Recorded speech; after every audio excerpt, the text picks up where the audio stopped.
Welcome, guys, to No Permission Necessary. I am super excited today to have Nikki Spoelstra as our first interview. Hey, Yay! thank you.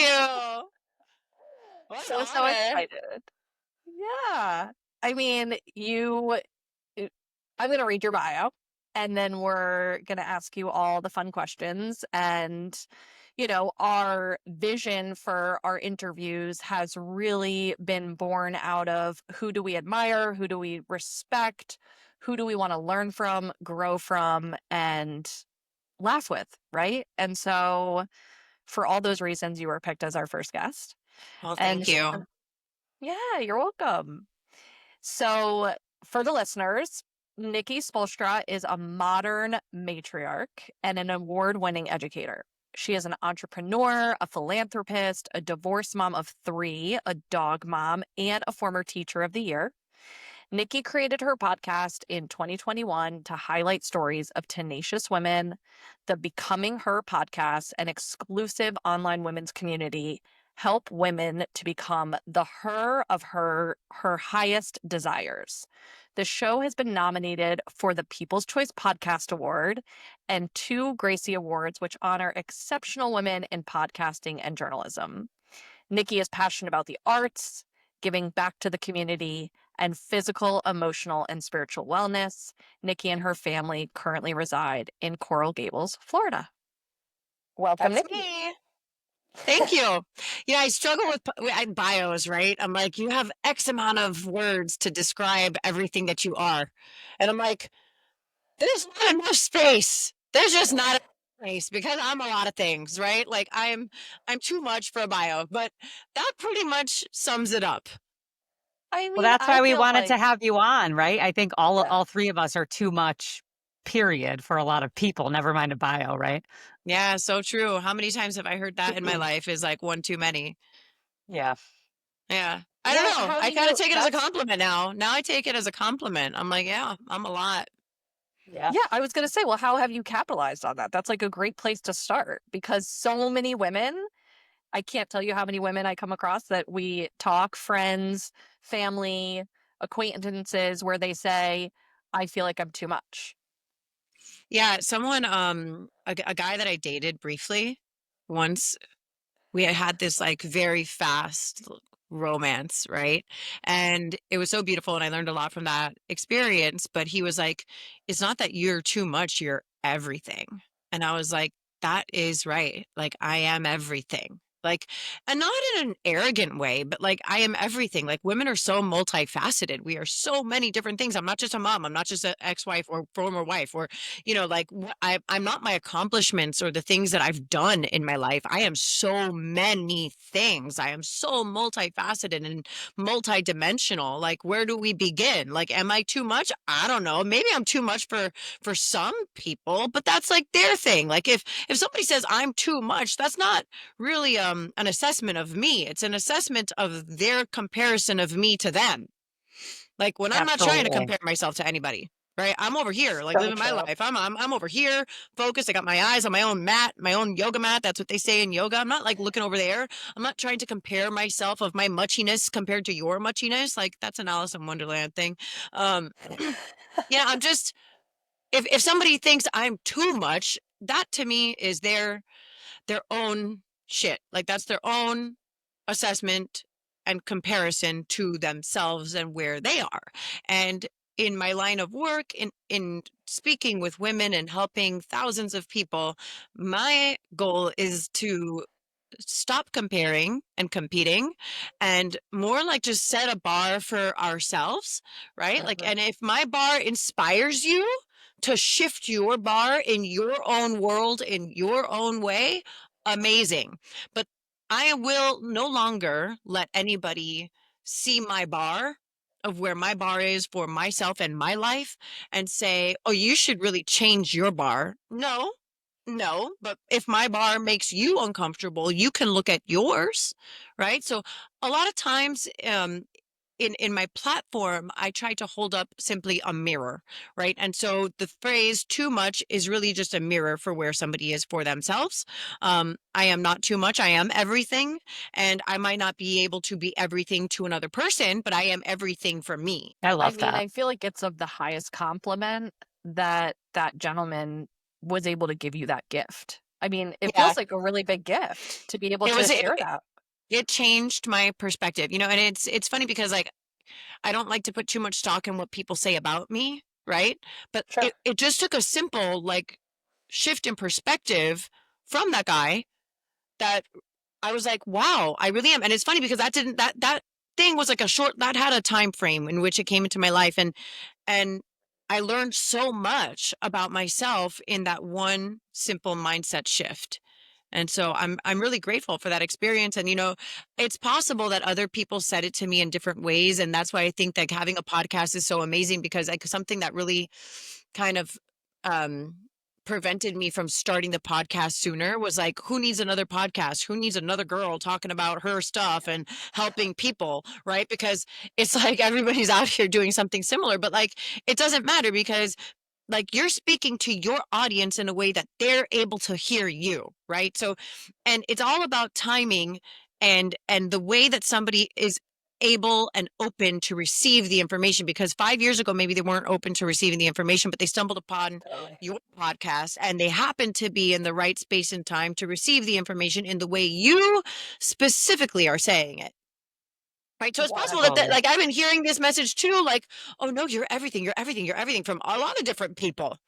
But I happen to be in the right space and time and mindset to receive it in a way that Yeah. like resonated with me, and was able to like, it was able to like shift my perspective and trajectory of how I was going to move after that point in time. Well, we say that there's no coincidences, right? There's God Absolutely. incidents. And I feel like there is some, whether it's God, universe, whatever you believe, divine intervention. I think that we get those people in our lives that may have a blip of influence, but we remember that moment, So that true. That's phrase, right. whatever they say, and it was meant for us to receive it in that moment. So strangers can be highly influential, right? It doesn't have to be Absolutely. this one of these most important people in your life. So I love that story. I find that some of the most important people in my life are like not the most influential. Like I really do, because like I think like it's hard. They understand too much nuance of your life. They understand like too they're biased. They're so Yeah. involved in your life that there's so much bias, right? Where Yeah. it's like if I've worked a program of recovery, that's my personal journey that I'm comfortable enough to share. Um, and it was those strangers that helped me the most, like people that knew nothing about me, I knew nothing about them. Like that's where I found the most growth, was listening to the stories of complete strangers, having no bias or like opinions about the inner workings of their lives. The people that are closest to us, they have opinions. They have A lot of opinions. opinions. We've talked Oh, about Right. yeah. that, And a that's lot. Yeah. okay. That's okay. Like if I go to some people that are close to me in my life and I ask them for their opinions, because I'm like, okay, this person has XYZ Mm-hmm. background. I Sure. want that person's opinion for this specific subject. We all have that friend we call when we want to be listened to, when we want to straight up vent, when we want to talk shit, when we want to be held accountable. There's different friends for different things in different seasons of our lives. Great. Uh-huh. But sometimes it's the stranger on a podcast or in a women's community or in a chat or in an anonymous room that is going to be able to give you some like profound insight that you never saw coming, that is going to like change your trajectory, right? That you didn't know was going to happen. Yeah. Absolutely. And I would say too, kind of going back to the yoga mat, right? I specifically remember, you know, being on a yoga mat or, theoretically a yoga mat and looking at others, right? Comparing to others, feeling like if I could just get there or if I could just get here. And when I really did follow that mantra of keeping my eyes centered on my mat, that's really where the growth happened. That's where the growth happens. I can still peer over to make sure I'm on track, with, my community or my goals, right? Like I can glance out and glance back. I can glance out and glance back. But when I'm so focused on somebody else's trajectory or their growth, it really doesn't allow for me to be hungry for what I need, right? And so Yeah. when would you say that you really shifted that perspective? Because I think we all are human beings rooted in a level of fear. And I know that like Uh-huh. we've had some conversations prior to this podcast about that. So where do you feel you moved kind of from that fear based of what everybody else is doing to what I'm doing? Well, there's a couple things here. Like, first, I think it's important to have people that you aspire to be more like. I think it's important to have people of inspiration in your life, whether they're strangers or known to you, right? Like, I want to be more like Gabby Bernstein, right? Like, or I want to have the inner peace that Glennon Doyle is projecting. Now, also knowing that we only see the highlight reel of their lives, right? Okay. We only see like the best foot forward of these things. Those people are real ass people and they have real ass problems, just like the rest of us, right? So, like, nobody's perfect. No story is perfect. But I do think it's important to have goals, and not only to have goals, but then to have systems, like James Clear talks about in his book Atomic Habits, to have systems in place, because your goals without a system are lofty dreams that were never going to happen, right? But I will say that the shift in going from fear into like propelling me into action, it was this like really wild thing of like seeing other people. Like, I've had these ideas forever, right? I've had these ideas forever, and then I'd see a girl on the internet, a friend, a stranger, whatever, doing it, and I'd be like, she started a podcast. But and I'd be bitter, I'd be envious, I would say, oh my gosh, I had that idea 3 years ago. Yeah. Yeah, babe. And the difference between you and her is she did it. Scared and everything. Maybe she was scared. Maybe she didn't have all the resources. Maybe she didn't have her shit together. Maybe she didn't have a blueprint for how to get it done perfectly, but she did it. And here I am, bitter boots, bitter Betty over here talking about like, well, I had that idea first. You had that idea. Maybe you did have the idea first, and she had the guts first. So Yeah. it wasn't about fear, and it's not about fearlessness. I live in fear every day, but Totally. now I try to live Totally. in courage, right? Courage Yes. is different than fearlessness. And like, if you're going to write something down, write it down. You can have courage and still be scared. You can do the thing while you are unsure, while you don't have all your ducks in a row. And like, maybe it's not perfect, and maybe doing it imperfectly helps you learn how to do it better. Yeah, it's funny. Like, I have 3 kids, and my one son is trying to practice this left-handed basketball trick. I don't know. I don't know enough about the specifics of basketball, right? He's trying to do this left-handed thing. He's like, I'm never going to be able to do it because I'm right-handed and I don't know how to do it with the left hand, but Steph Curry can do it with his left hand. And I'm like, dude, you got to practice the things you don't know how to do. You got to practice them and fail at them over and over and over again until you learn how to do it. You have to do the thing you don't know how to do until you learn how to do it, right? Yep. And so here I am preaching this to a 7-year-old, and I'm like, girlfriend, when I talk to myself, I'm like, you just got to try it. Like, you don't know how to do it. No Yeah. shit. You can't meditate for 10 minutes because you haven't tried to meditate for 2, Yeah. right? Like, maybe practice doing the thing you don't know how to do. Like, what, as a former educator, I see the kids and I'm like, okay, I take their assessment and I'm like, okay, you struggle to in reading comprehension in this one area, but you are really excelling in math in this one area. And I'm like, we don't need to practice the math. You need to practice the thing that you suck at. You need to practice the reading comprehension that you're really not that good at, sir, because you're already good at the math. Great. We're going to keep getting better at the math. We're going to keep getting ready better at that. You're not good at reading comp. Right. So we're going to have to do that a little more. I just went on a rant about this yesterday because people want I actually saw this thing. It said the people don't want the medicine to be discipline, to be consistency, right? Mhm. People want the Mhm. easy way out. And that's just not how life is. Life is difficult. And part of that friction that we have with practicing, right? With failing until you get it, like the pride in yourself when you finally get to that is That's like, right. if it was easy the whole time, I mean, we wouldn't have that pride in ourselves, right? It would just be like, oh yeah, I'm just good at this. We can't all be good at everything. It's just not reality. It's just not One how of my life is. biggest struggles is that, like, I'm good at a lot of things. I didn't say that. It sounds funny. But, like, as a child, I grew up and I literally did not, if I wasn't good at it, like, off the bat, I was like, I'm not doing it. I'm not doing it, Oh, right? same, But then same. I was good at a lot of other things. I was good at a lot of other things. And so now in my adult life, I'm like, I'm good at a lot of things. I'm not excellent. This is one of my biggest insecurities is that I have two big insecurities. One is that I'm not excellent at any one thing, which is a lie. And the second thing is that I'm stupid. My biggest fear and insecurity is that I'm stupid. Also a lie. I'm actually excellent at a couple of things, and I am most certainly not stupid. Okay? But those are lies that my brain tells me and has been telling me over and over again throughout my life. And I have examples of why this is true. I have like these weird examples of like, oh, you see? You see you're dumb. Oh, you see you're not excellent.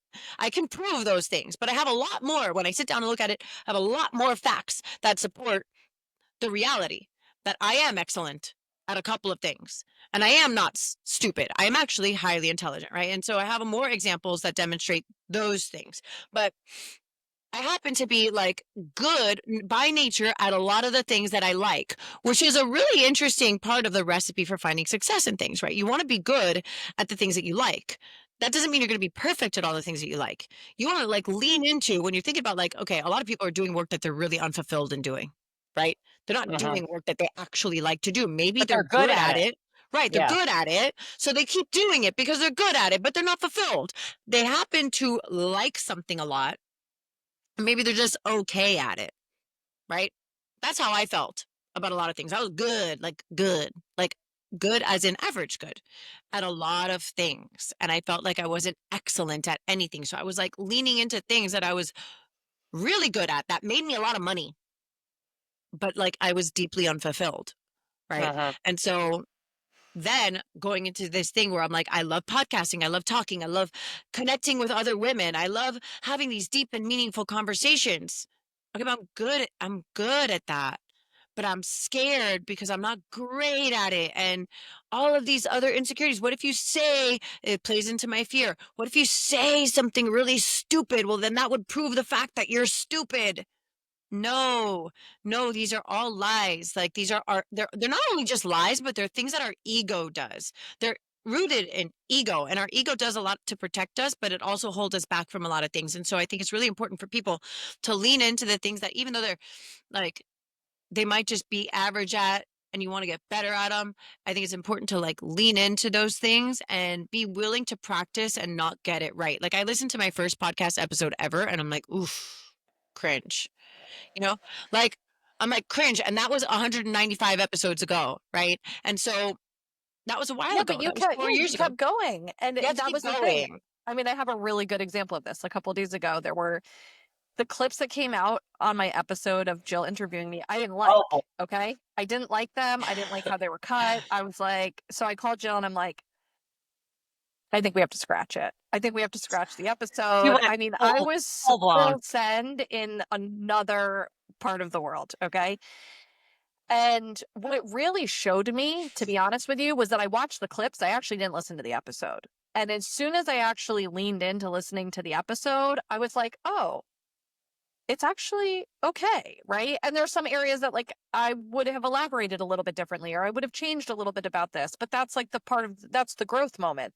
But what it really showed me was the highlight reel wasn't actually the reality. And for Mm, me, those reminders are so impactful because like you said, looking at your, friend or acquaintance, whoever started the podcast, you look at them and you're like, it must be easy for them, or it must be, come naturally for them, or whatever it is, because you're seeing the highlight reel. And yeah. so when we talk about, you know, doing things well or doing things good or exceptional, kind of whatever that gauge is, I think it really does have to do with, well, where does your passion and purpose align with what you're doing? Yeah, Right? Because yeah, you definitely. Totally. can be great at some things, but I think greatness also has to attach to some level of purpose, or you really never cross over that threshold to excellence. I mean, I don't know if that, that sits for either of you, but, For for me, sure. the purpose really needs to be aligned. Yeah. I used to be an art dealer and I made a lot of money selling art and I was really, really good at it.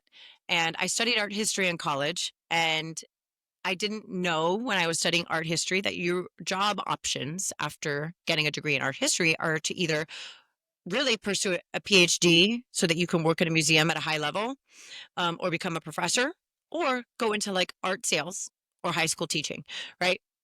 So I I went cannot into see art you in a sales. museum. I can't see you in a museum. You'd be surprised, but yeah, I know. Me neither. Me neither. But like, I do like to teach. You know, I was in a classroom setting for middle schoolers for a long time, and I really do thrive in there. And I have a big problem with the education system at a whole that principally I clash against, and no, I can no longer Oh, work yeah. in the school system because I I can have like identify with that. from a principal level, I can't do it anymore, which is unfortunate because you see a lot of really great teachers leaving the profession for that very reason.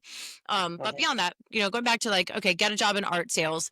And I'm like, oh my God, I could be selling cars right now. Like there's no purpose here. I could be selling books. I could be selling clothes. I could be, it was just like it felt like a traditional sales job, like where I could be just like, you know, and I was talking to people who didn't give a shit about art. They just wanted like the thing to hang on the wall as a status symbol. And like, I'm here Mhm. like so passionate about the art, right? And I was like, there's some misalignment here for me, right? Like, Right. and and so I couldn't do it because the purpose and the passion, they weren't aligned with each other, right? And so I had to find another route. And that's where I like went into teaching because I was like, okay, maybe I'm not teaching art, but I'm teaching language and I'm teaching writing and I'm teaching history to an extent. And so like that was felt a lot more aligned for me. And guess what? I tried that and I realized there was some friction there and I pivot. I think that a lot of people you know, I think a lot of people are committed to like they have to stay in this box that they've created and that's what they have to do for the rest of their lives. And why do we do that? Because our parents before us did that and our grandparents before us did Mhm. that. Mhm. You know, unless we're looking back at like the immigrants who left where they came from to pursue the new dream, those were like the dream seekers, right, in the world. Like they pursued a better life completely different. But after that, the generation that came after that, they pursued stability, right? They Yeah, pursued stability. and people don't wanna take the risk out of stability because That's right. that's where the fear comes in, right? And Yep. I have this conversation with so many people, you know, are you going to regret not taking this chance more than you regret staying where you are? It's Because I will tell scary. you, it's scary, but the reality is the emotional and spiritual drain of staying in misalignment, that is a very it is just so painful to stay in that place, like, It's emotionally. costly. It costs you a Yeah. lot more in the long run. You think like you make more money, right? More money, more security, more predictability by staying in the thing that you don't love. But what is costing you is your soul, right? And Yep. a lot of people aren't like doing the deep work to really like discover that.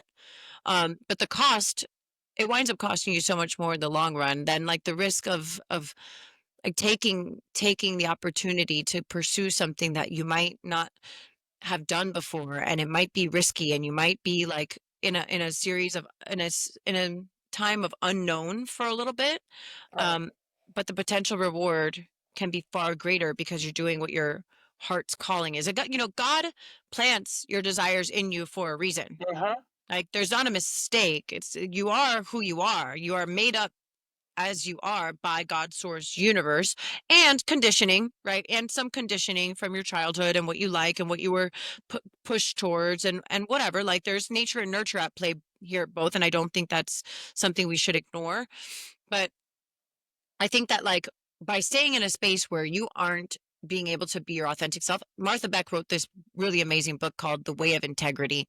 And it talks Mhm. about, you know, the word authenticity is getting a little bit played out by social media. And we're like, authenticity. And, you know, like there's a lot of like hype about it so that people are, to the point like people are starting to roll their eyes around it. I don't. I think that it's like the key to the matrix of life. But in addition to authenticity, it's integrity. It's operating within your individual integrity. What makes you work?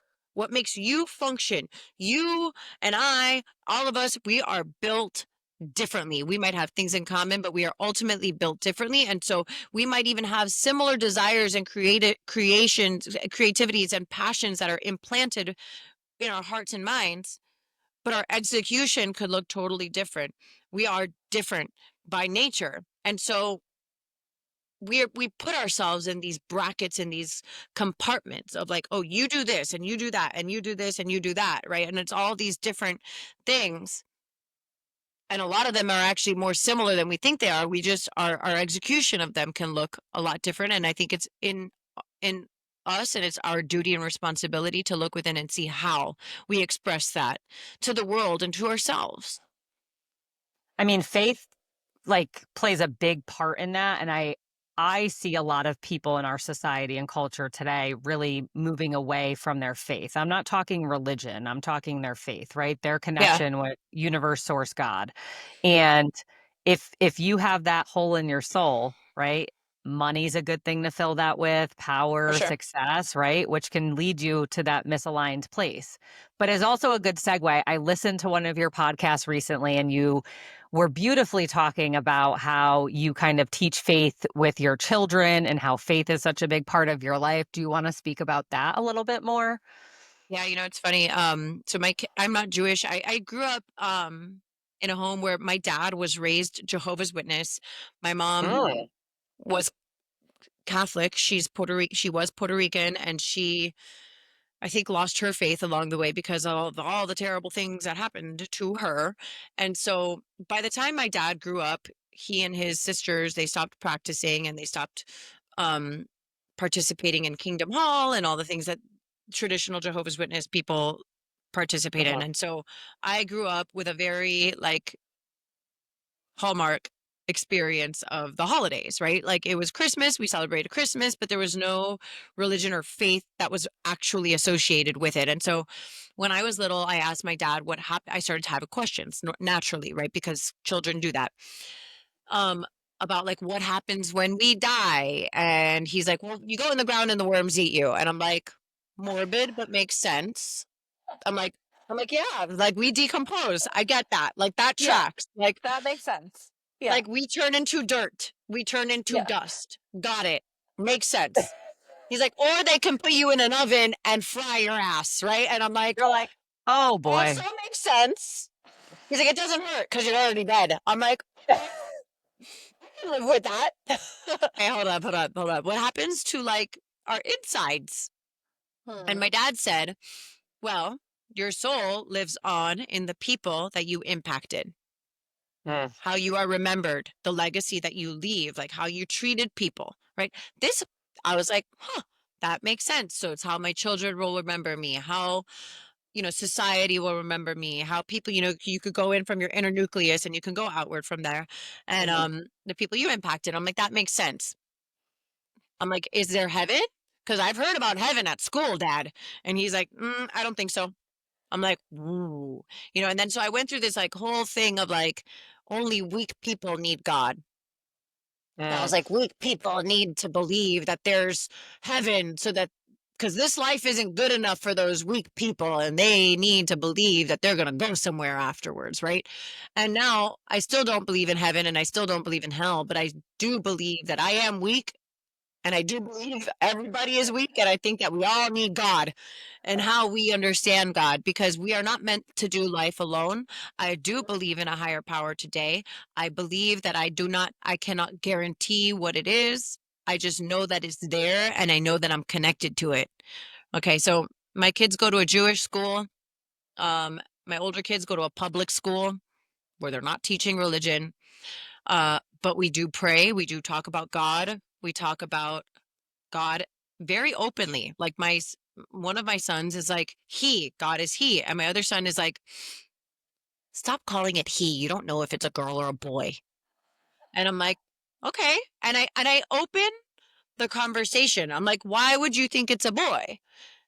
Well, I don't know, because everybody else says so. I'm like, okay. I'm like, other kid, why do you think it's not a girl or a boy? He's like, because I can't see it. I could just feel it. I can just feel God. And I'm like, Is that the okay. younger? Is that the It's younger kid? my middle Yeah. one. Yeah. Yeah, kids know though. Kids Kids, know. I remember I know. really young, my daughter, because my husband's mother passed away long before she was born. And there were times when she was like 4 or 5 years old, she'd be like, yeah, Grandma Gail's here. I can feel her or I can see her. And I'm like, you know what? What happens as a child is that you don't have that conditioning yet of what's not Correct. possible. And I think as Correct. an adult, we really talk ourselves out of what the miracle, like the possibilities of miracles are in our lives. I Yeah. think for us three, especially, and we have different stories, but I know that miracles have happened in my life specifically. There have been moments of divine intervention, and if there is not a higher power, those things would not have happened. Point blank, 100. period. I should be dead, right? But when I see my child be able, or when you see your children be able to explain that, right? I can feel God. It's hard for adults to get to that place if we're not having those conversations and really like building that up in our children because that's a real thing. Like that Yeah. spiritual experience. We talk about how God is in everything, and so like they'll go on this whole rant. It's so funny. Like I just give them this much, and then they go like go with it, right? And they're like, God is in everything that we do. And when we pray and we talk, we go at the dinner table, we talk about what we're grateful for, and like they always say, like I'm grateful that God is in everything that we do. And so they started asking me questions. They're like, well. Is God in the lamppost? I'm like, no, God is not in the lamppost, but God is in the person that made the lamppost, right? Is God in the building? Did God make the building? I'm like, no, people made the building, right? People made the building, but God is within people, right? He'll be like, is God in the trees? I'm like, God is in the trees because God is energy. We talk a lot about God being energy, right? And so when we die, right, was this something that I talk about in my household? Is like our energy goes somewhere, right? It goes out into the world in the same way that our energy now within our bodies, within the Mhm. compartment which we live in, our energy goes Right. out into the world by our speech, the way that we treat people, the way Yeah. that we serve, the way that we show up, the way that we live our divine purpose, the way that if my son wants to be the next Steph Curry, I'm like, you are doing that. Like, then you get to do that. That is your divine expression, right? The other one wants to paint, you paint.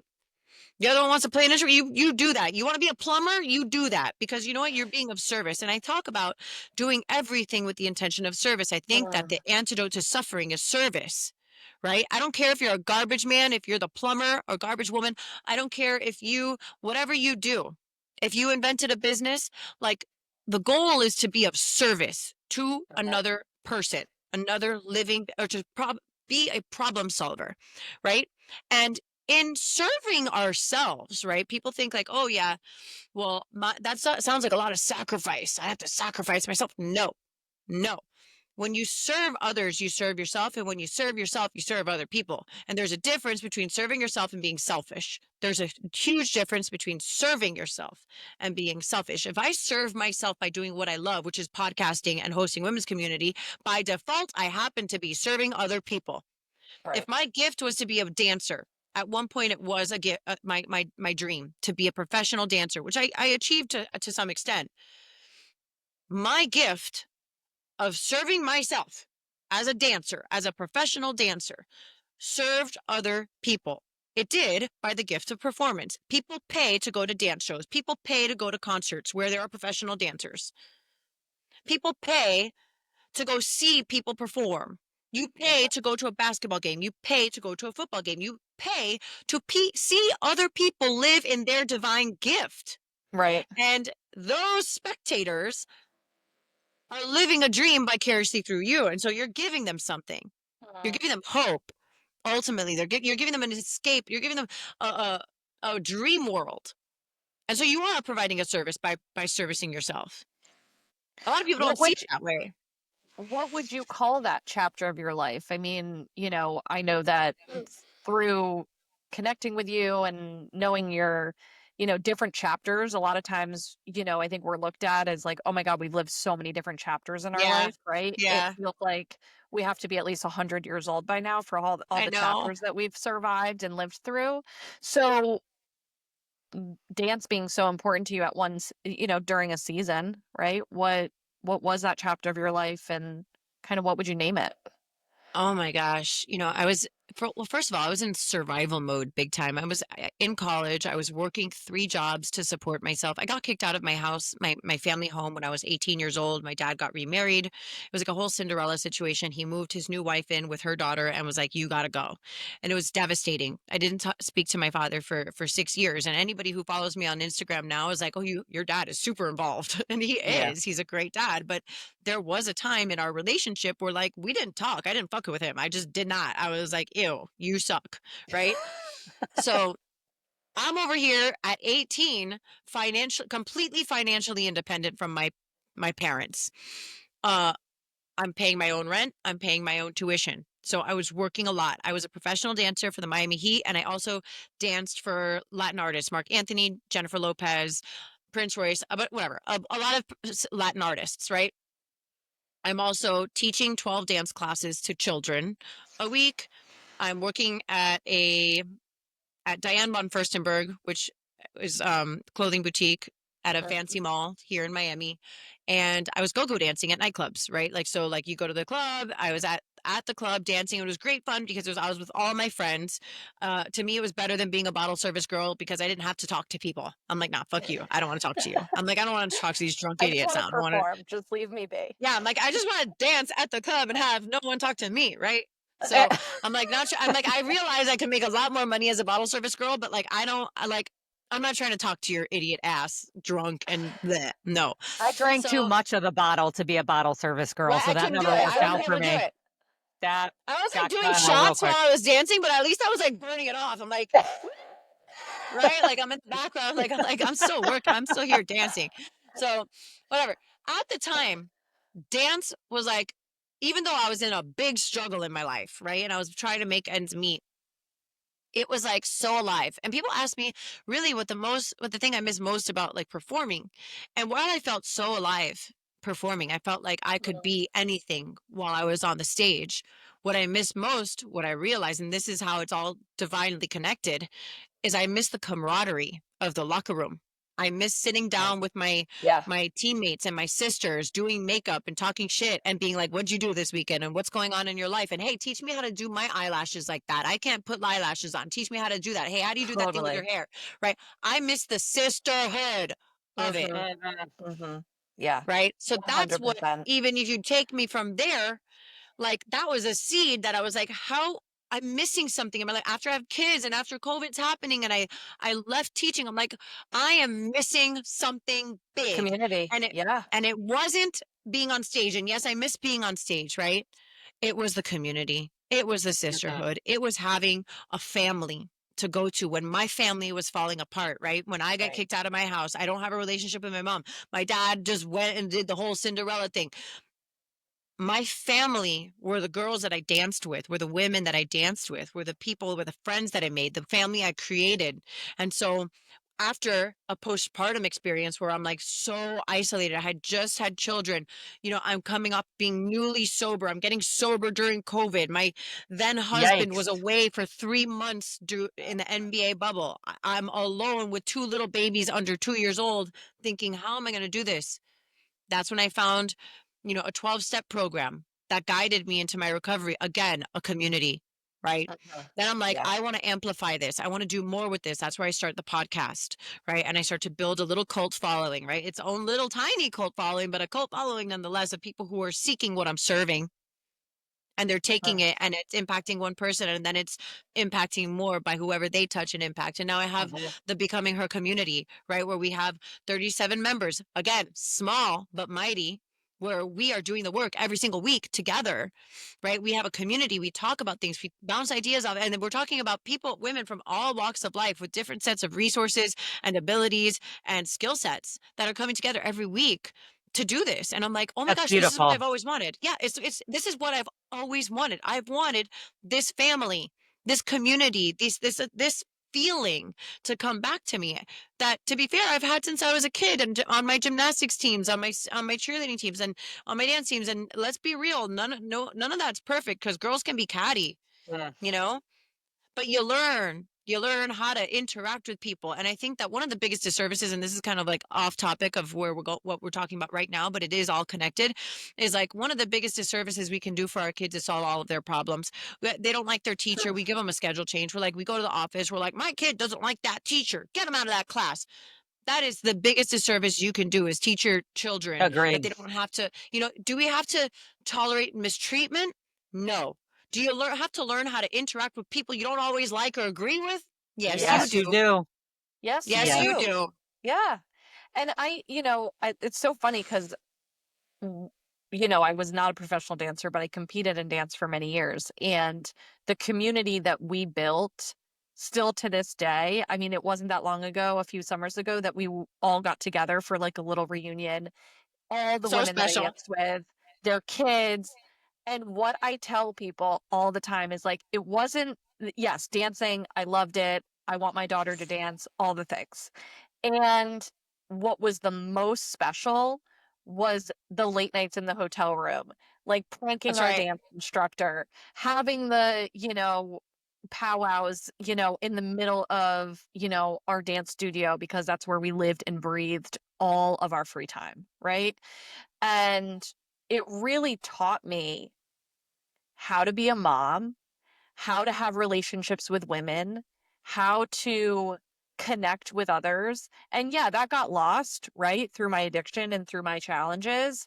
But at the end of the day, when I stepped into recovery and I was like, I don't know how to get along with women, like it wasn't that I didn't know, it was just lost. And it came back fairly quickly. Like those women ties and those threads that became my lifeline for a different season of my life has catapulted me into opportunity, connection. I love when you said, they are, and I don't want to misquote this, you were like, I'm serving something that God, it was like, What did it, I it was so say? perfect. It was like, Like I said something. I'm like, I don't know what it was. they're accepting something that I serve, or it was more eloquent than that. But that we're giving out this energy and this information and this guidance and this love that really has elevated people to have a new experience. All of those experiences built you up to this platform of you being able to share that on a podcast, right?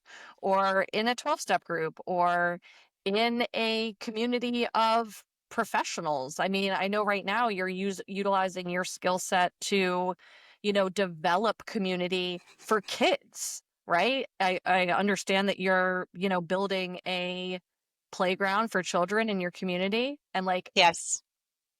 that's, what a gift. That's something that's really, really, really dear to me for more reasons than people think, right? From the outside, it tracks and it checks a lot of boxes for the things that I'm passionate about. Okay. So like, it brings communities, families together, right? It's under a public transportation system where Miami has notoriously terrible public transportation. So it's elevating the public transportation experience. It's right next to a library. I was a former teacher. And so like it's giving kids access, right, to the things, to resources that they need, while bringing families together and making it beautiful. I like things to be beautiful. It's one of the things I like, whether anybody likes it or not. I like everything around me to be beautiful as I see beautiful, right? Which, is obviously very, very subjective. Uh, but a bigger part of that is that, people come into wealth in a couple of different ways. You either are a wealth generator or a wealth inheritor. Okay. That's the Uh-huh. reality. You either generate it yourself, which I think of myself as kind of a hybrid because I've worked my whole life. And while I have had not generated my own wealth of like extreme proportions, I had generated enough wealth to take care of myself comfortably before I got married. Now, other ways that people come into wealth is by inheritance of some sort, whether Sure. your parents have left you money, whether they have set you up for success, whether you have become a widow or by a divorce, you have a trust fund. These are ways people come into wealth that are not associated by being a wealth generator.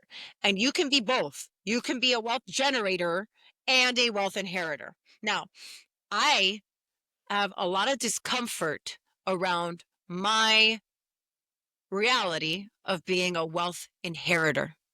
Okay. Mm.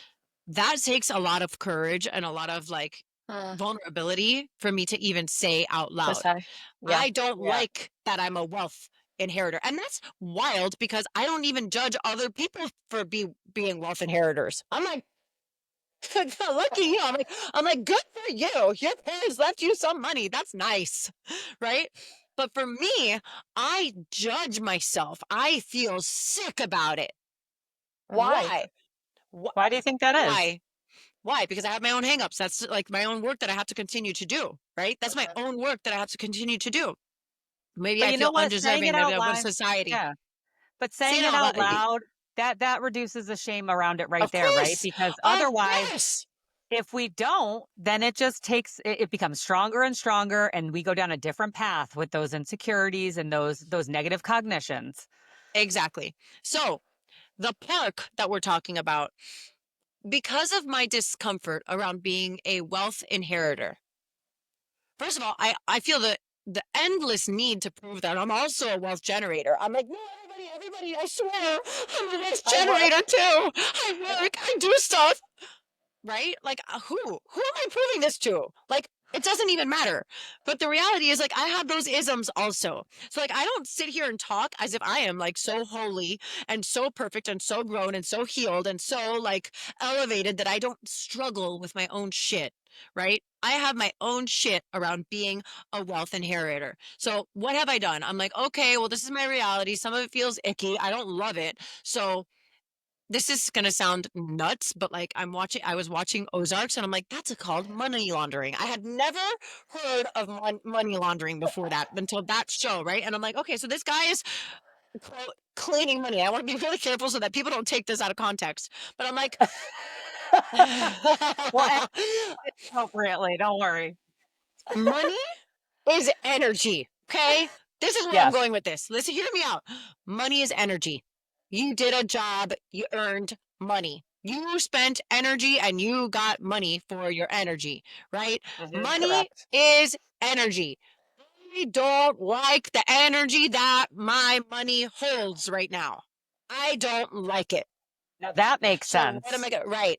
I don't like it. It makes me go ill. It Yeah. gives me the heebie-jeebies. It gives me cringe. It gives me the ick. I don't like it, right? But it's here and I'm grateful for it, right? It's going to take care of me and my future and my children. Right. Like, also, there is no price on creating life, ladies and gentlemen. I'm sorry, but I did 3 of them. So like, the world can't afford what I can do as a female. That's a Preach. side note, right now. Preach. So if I have now this inherited wealth that I don't really like the energy of it, I don't like the energy of it. Like I can be like grateful that I have it. Yeah, okay, good. But I don't like the energy of it. So what do I have to do? I have to clean it. I have to clean it energetically. Not talking about money laundering, really. I'm talking about cleaning the energy of your money, right? You don't like how your Yes. money feels? Do something with it. Do something good with it. So Mm. now my goal is to put it back into the community in a way that feels good to me. I'm like, oh, I don't like how that money feels. Make something beautiful. Take your I kids love somewhere that. beautiful. Give your kids meaningful experiences. Do something that's going to make you feel good about yourself, Nikki. Leave a legacy behind. Be an example of how people your age can operate in the community, even if it's not with their monetary resources, but with their treasure and their talent, their We need time, more their examples of treasure. that too. So for me, the park is much more than just bringing kids together. It's a service to me. People don't understand that. I don't need everybody to understand it, but it's for me. I'm cleaning the energetic feeling of my wealth to make it into something that feels good and whole and pure to my heart. And Mm. not everybody has to understand that. Most people, I think, would be like, get your bag, girl. That's not, they're saying that already. You could do Okay. Like that I'm too. not You could do blind. that Right. too. I'm not blind to what is said on the internet. You know, I'm a person. I see things and I'm Yeah. like, okay, cool. You can think that, but like I carry a burden with it too. And so Hmm. I have to alchemize it. No. I have to alchemize how I see it, how I feel about it, what I do with it, and what I create for other people. And so, in the act of servicing myself, I believe that I am serving others. And so something that I say in my women's group a lot, it's actually one of the core, like it's like one of the, I don't even remember what it's called, but I have something where it's like, this is how you should act, like come correct to the group. And one of the rules of the It's group the group is like, rules. The group rules. yeah, but there's Come like a much correct. more eloquent way of saying it that I can't. It's house rules of a sort, but I don't know. I say it better in the group. Um, I but like one come of the correct things, though.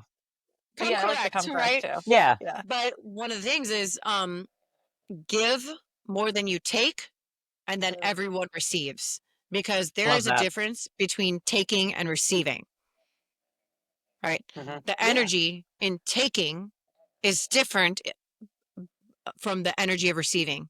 So if Mhm. everybody gives and more than they take, then everybody around us receives.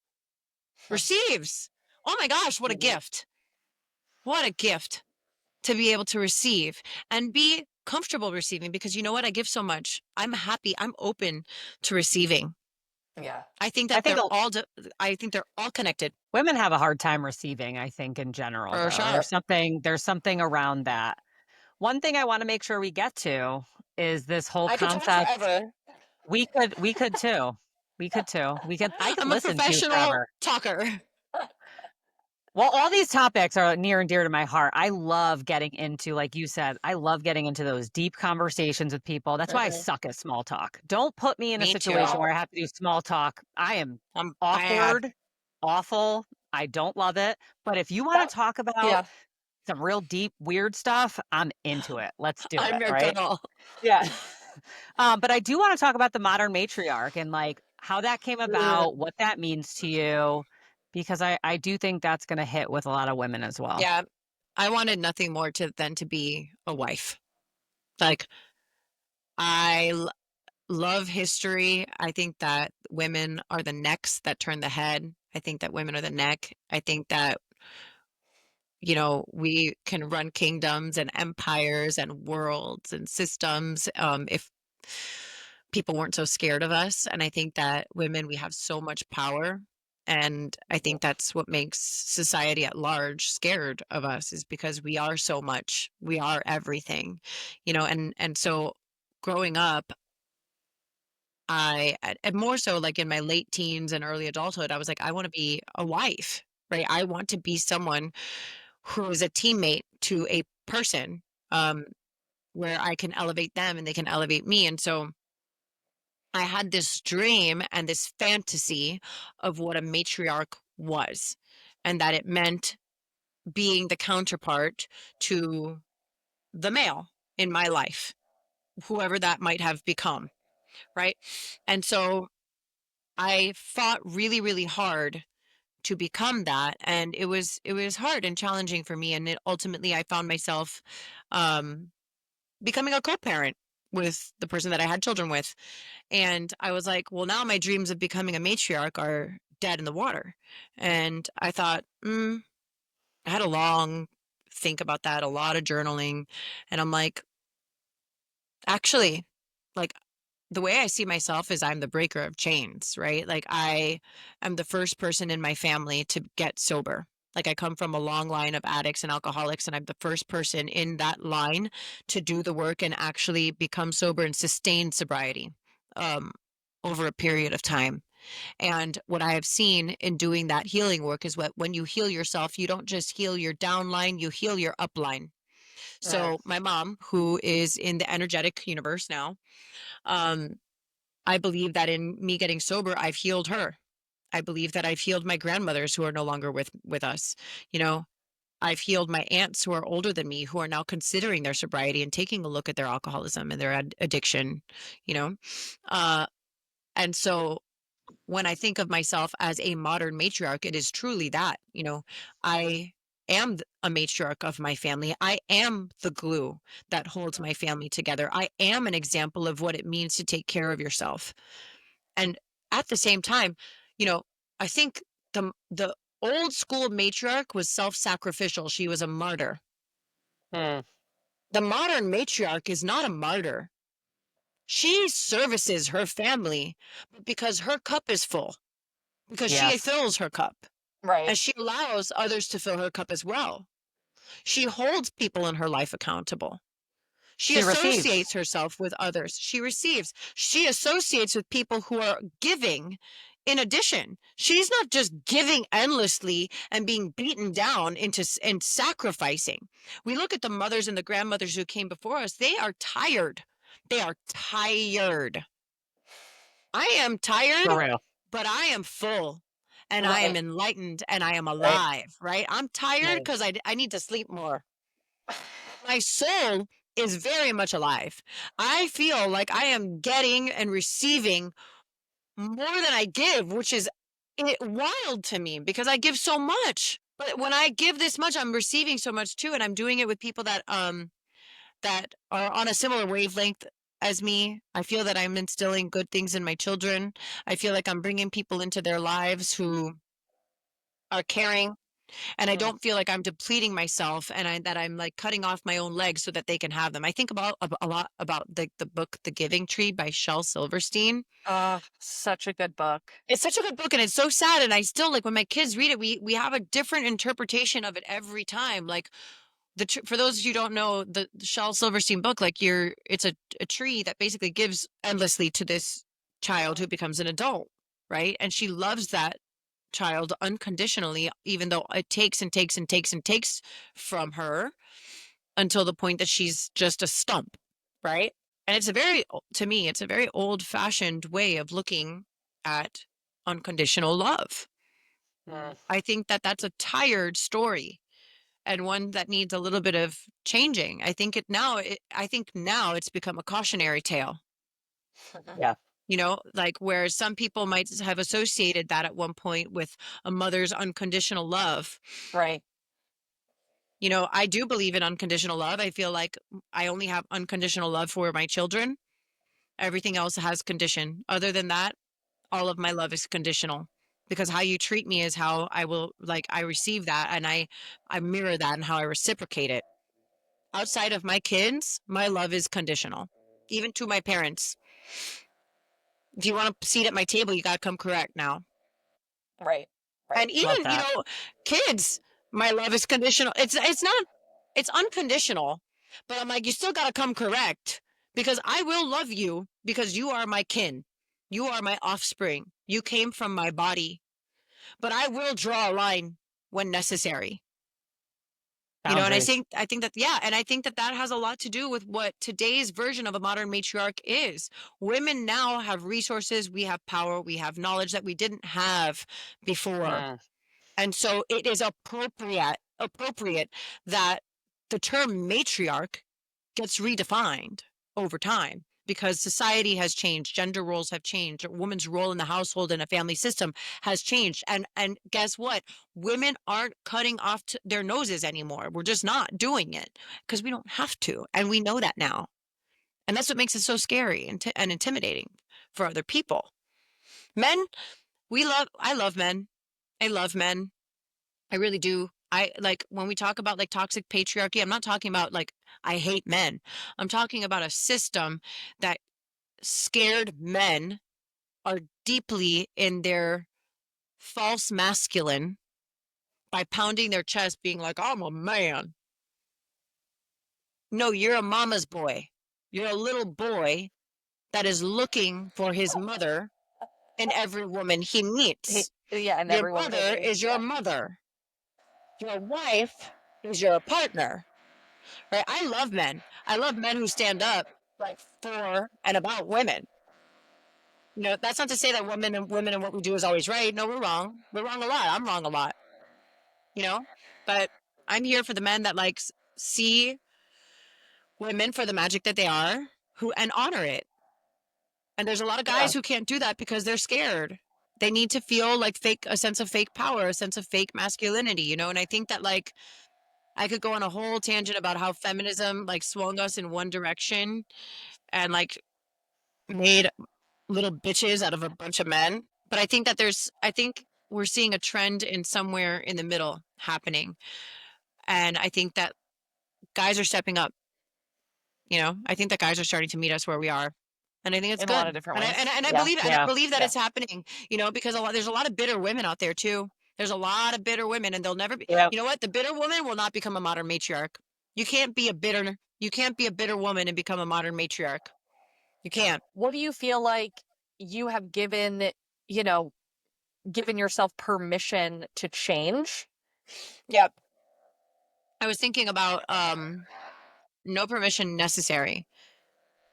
And it's funny because like, yeah, I don't need your permission, but I need my permission. And Uh, so like the only permission that is required is mine. The only permission that is necessary is mine.